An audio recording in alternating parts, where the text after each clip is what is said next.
Details చూద్దాం. తిరుపతి జిల్లా తామండూరు అటవీ ప్రాంతాన్ని పరిశీలించారు డిప్యూటీ సీఎం అటవీ పర్యావరణ మంత్రి పవన్ కళ్యాణ్.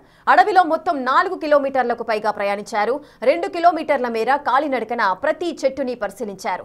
ఎర్రచందనం, అంకుడు, తెల్లమద్ది, వెదురుతో పాటు శేషాచలంలో మాత్రమే కనబడే అరుదైన మొక్కలు పరిశీలించి అటవీ అధికారుల నుంచి వివరాలు తెలుసుకున్నారు.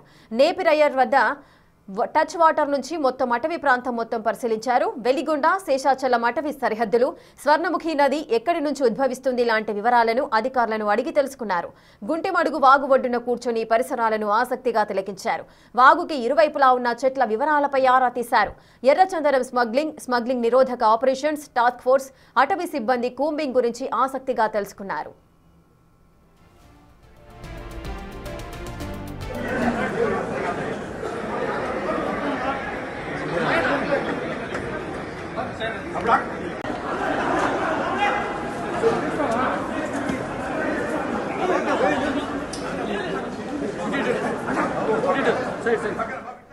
అనంతరం కలెక్టరేట్ చేరుకున్న పవన్ కళ్యాణ్ శ్రీ భక్త కనకదాసు 358వ జయంతి ఉత్సవాలలో పాల్గొన్నారు. బీసీ వెల్ఫేర్ అసోసియేషన్ ఆధ్వర్యంలో కనకదాసు చిత్రపటానికి నివాళులర్పించారు. అధికారులతో సమీక్షా సమావేశంలో పాల్గొన్నారు. సమావేశానికి తిరుపతి, చిత్తూరు, అన్నమయ్య, కడప ఎస్పీలు హాజరయ్యారు.